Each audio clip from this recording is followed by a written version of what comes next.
saya Freddy. Saya sedang bersama dengan Pak Nata. Pak Nata ini bergerak di bidang entertain, sehingga di bidang vendor terkait itu sound, lighting, LED screen, dan multimedia. Untuk mengenal lebih lanjut Pak Nata, mari kita langsung tanya-tanya. Oke, Pak Nata, sudah berapa lama Pak Nata itu di bidang entertain, Pak Nata? Barunya itu berapa lama Pak Nata? Baru 25 tahun. 25 tahun baru loh kawan-kawan. 25 tahun baru, apalagi kita yang baru 4 tahun 3 tahun ya. Nggak ada apa-apanya dong. Nanti dulu kita tanya lebih lanjut dengan Pak Nata. Pak Nata, apa sih Pak Nata kesulitan atau kendala utama di awal memulai entertain Pak Nata? Modal. Ya. Ya. Kenapa modal? Kenapa itu Pak Nata? Jadi modal itu kalau saya jabarkan lebih lanjut, dia ada banyak sih. Yang pertama itu modal pemikiran, kemudian ide, kemudian kemauan, dan kemudian passion. Lalu dana atau duit. Nah, itu kendala awal. Biasanya awal-awal itu kita harus mencari-cari tahu dulu apa yang mau kita lakukan, apa usaha yang mau kita jalankan. Nah, di situ kendala awalnya itu ya kita masih harus banyak belajar, masih harus banyak terjun ke sebuah event, masih harus merambah istilahnya. Apalagi zaman dahulu 20 tahun, 10 tahun yang lalu informasi itu tidak seperti sekarang. Nah, sekarang kan kejadian di mana, di belahan bumi mana, dalam waktu persekian detik kita sudah tahu begitu. Nah, kalau itu informasi yang seperti itu yang sangat sulit kita dapatkan, apalagi mengenai barang-barang produksi ini ya. Kita kan harus dapatkan itu tuh mesti tunggu sekian lama baru kita tahu nih, oh ada barang seperti ini, oh ada barang yang begini, oh ada barang yang begini buat begini gitu. Kalau boleh tahu nih, kenapa Pak Nata itu memilih di bidang entertain? Saya nggak milih bidang entertain. Biasanya itu karena passion saya di awal itu sebenarnya bukan entertain sih, bukan bidang entertain sih. Passion awal itu sebenarnya lebih ke seni. Nah, tapi lama-kelamaan ternyata ada bisnis yang bisa kita jalankan dari situ, ada peluang-peluang yang bisa kita lihat dari sana.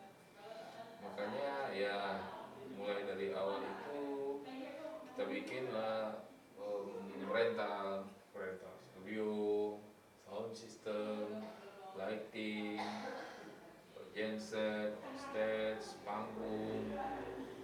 Kemudian terakhir kita kembangkan lagi dengan divisi multimedia gitu. Ini kan Pak Nata ini nggak mungkin sendiri dong untuk menjalani entertain ini sebesar. Oh ya, nggak bisa sendiri. Nah, kalau boleh tahu nih Pak Nata, siapa sih orang-orang pendukung di belakang Pak Nata itu? Pendukung itu tuh banyak. Yang pertama harusnya itu orang-orang yang bisa bekerja sama dengan baik dengan kita. Saya nggak bisa sebut orang-orangnya karena banyak sekali orang-orangnya. Termasuk itu ada juga seperti rekan mitra segala macam, tapi lebih banyak itu bekerja lepas sih sebenarnya. Bekerja lepas dengan dia ikut bekerja dengan kita dengan per event ini si A, event ini lagi si B, event ini si C gitu. Jadi bagi-bagi kerjanya begitu, lebih baik begitu.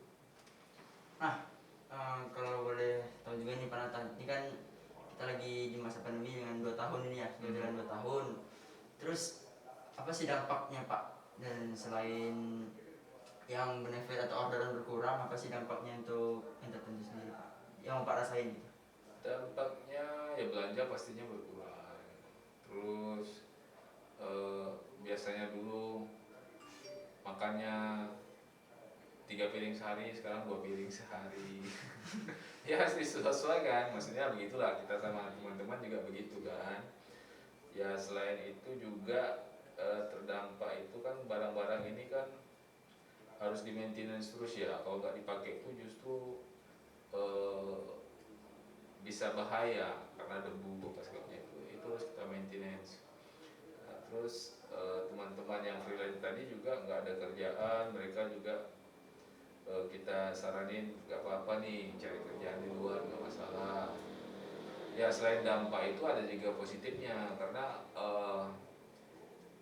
yang pemakai jasa kita itu kan menyesuaikan kan dengan apa namanya keperluan dia dalam event itu jadi berubah.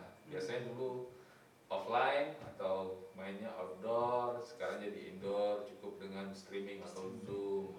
Nah di situ tuh kita harus ngikutin. Kalau nggak ngikutin kita susah juga untuk melangkah. Seperti kebutuhan-kebutuhan untuk streaming, peralatannya, perlengkapannya apa aja, dan SDM-SDM-nya juga kita harus penuhi. Gitu.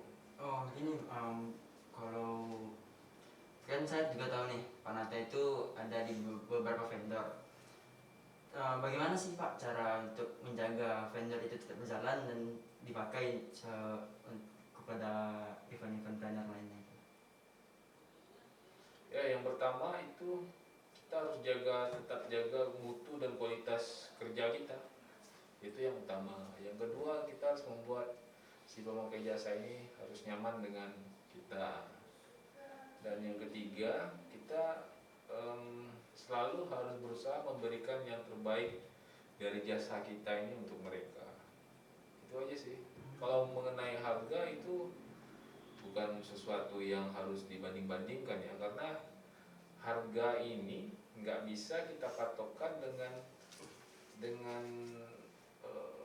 saya nggak ngerti juga yang lain gimana kalau jual jasa seperti ini ya, karena ini dengan pengalaman sekian puluh tahun terus dengan barang-barang yang sangat proper kita jual tuh mungkin orang yang nggak ngerti wah mahal ya, tapi nggak begitu karena yang kita jual itu bukan cuma barang ya, karena ada profesionalisme yang harus kita jaga begitu De Indra. Oke, mungkin ini Pak terakhir, tapi ada satu lagi sih, bukan terakhir banget. Pak Nata ini kan kita ada spesialis tertentu yang dipegang. Misalnya kayak saya itu di fotografi, kayak teman saya itu lagi di LED screen atau segala macam. Pak Nata ini spesialisnya di mana nih? Kalau saya spesialisnya itu awalnya itu di sound system. Sound system. Sampai sekarang Pak sound system Pak? Sekarang nggak terlalu, karena kalau cuma di sound system aja ya kita cuma apa namanya membuat kita membatasi diri. Nah, diri kita ini punya potensi-potensi yang lain loh selain yang passion kita tadi yang di awal itu. Kita harus membuka diri juga ke yang lain kita cukup mengerti, pelajari, mau eksperimen dengan barang-barang yang selain itu ya. Tapi dalam satu apa namanya satu produksi, maksud itu di dalam produksi di bidang yang sama ya, benar. Di bidang yang sama itu ada banyak tuh multimedia, lighting, sound system, terus electrical, terus ada namanya stage and rigging. Di situ juga kita harus menguasai, ya nggak harus sampai master atau expert ya, cukup setidaknya kita mengerti aja dengan barang-barangnya. Karena kan kita bergerak di jasa itu, jadi kita harus tahu nih apa-apa aja nih perangkat-perangkat yang kita gunakan begitu. Terlebih lagi Setidaknya bisa mengoperasikan. Ya betul. Terlebih lagi sekarang di kondisi seperti ini Pak ya, berarti kita harus belajar kita semua hal. Survive gitu. Kita harus melihat potensi-potensi yang bakal rame nih gitu, yang bakal rame digunakan orang. Mungkin ini terakhir ya kawan-kawan, satu kata atau satu kalimat penyemangat Pak Nata untuk kawan-kawan yang baru memulai di bidang entertain ataupun di bidang vendor nih Pak. Oh ya, jadi yang pertama itu kalau memasuki dunia bisnis pertunjukan ini atau multimedia apa segala macam, yang pertama itu kan kita akan berhubungan dengan orang-orang ya. Nah, pesan saya itu kita jaga sikap, itu yang pertama. Maksudnya attitude kita harus bagus, bagaimana berkomunikasi dengan orang-orang, bagaimana bertutur kata dengan orang-orang, dengan klien, dengan atasan atau dengan kru-kru yang di bawah kita. Kita harus jaga itu sikap kita. Yang kedua, maaf ya. Ya, Pak. Yang kedua, kita harus selalu berkomitmen atau orang-orang yang punya integritas itu. Kita harus jujur dengan diri kita sendiri yang utama ya. Nah, jujur ini penting, sangat penting untuk kita memasuki dunia apa namanya pekerjaan yang seperti ini. Gitu. Yang ketiga ya terus merasa kurang. Oh ya. Jangan merasa wah Cukup. dengan skill yang ini udah cukup nih, udah bisa. Enggak, kita jangan limit diri kita dengan hal-hal yang seperti itu atau kata-kata seperti itu. Kita harus keluar dari batasan itu untuk mengasah skill kita. Intinya mau terus belajar gitu. Nah, mungkin cuma 3 itu aja jadi modal utama untuk ke bidang-bidang seperti ini gitu. Oke, mungkin kawan-kawan sekian wawancara atau sharing saya dengan Pak Nata ini. Ambil hikmahnya dan ambil pelajaran yang kawan-kawan dapat dari wawancara ini. Saya Indra Farizi. Assalamualaikum warahmatullahi wabarakatuh.